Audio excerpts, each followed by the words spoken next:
This is just a sample of the audiobook. To get the complete audiobook, access the link posted in the first comment. The film would also have the festival as a backdrop to reinforce the idea of the centrality of poetry in Eritrean culture, as I had first experienced 7 years before when Zemret took Kasahun and me to the festival to hear Risam perform.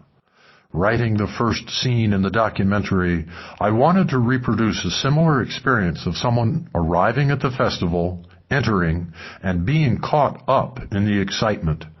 The mob scene at the gate, the buses, the cars, the many different kinds of Eritreans and culture already on display, and his or her being swept into the flow of people, eventually arriving at the poetry performances. Against the same backdrop, the documentary would also feature interviews with the poets from the anthology after their reading in the banquet hall. I would ask them when they wrote their poems and why. I also planned to join a few poets on stage to read translations of their work after each had read the original.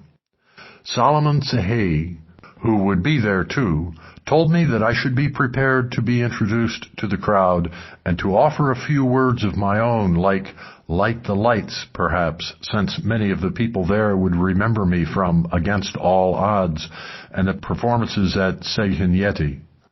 I looked forward to reading a few of my translations of the originals by the Eritrean poets who would be reading, since we had become friends in the process of working together on their translations.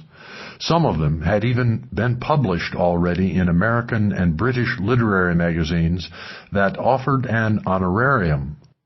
When I converted it from dollars to nakfa and gave it to the poets, they responded half-jokingly that they never thought the poems they wrote as fighters in the harshness and waste of war in the Sahel would make them literary celebrities in the West.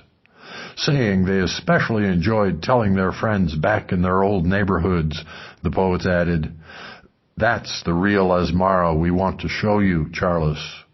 I wasn't sure if I wanted an Asmara any more real than what I had. Yet I felt anxious that I would be reading even a few lines of my own poetry, which would only be in English, in front of many of Eritrea's greatest and oldest oral poets, the Gitamo and the Gitemti, who would be wearing their traditional robes, suits, and gabis, and who would also be in the banquet hall to perform their work in various Eritrean languages. The contemporary poets who wrote their work now knew me, and I knew them, but the oral poets still intimidated me, since I barely knew them beyond their hallowed names. What could I do to please them? Maybe I was too tired from the trip to Massawa to go over the proofs. I turned the pile of paper back to the title page, Who Needs a Story? Contemporary Eritrean Poetry in Tigrinya, Tigray, and Arabic.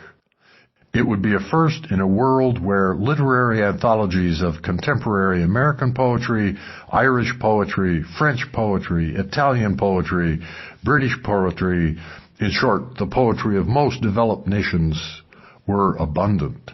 Like many poets who wrote in African languages, Eritrean poets writing in their own languages or in translation could not be found on the shelves of the world's bookstores and libraries. But now, contemporary Eritrean poets would be on their way to being known and enjoyed throughout Africa and the world, much as the poets of other countries, South American poets in the 1960s, Eastern European poets in the 1970s, had achieved, however belatedly, worldwide recognition.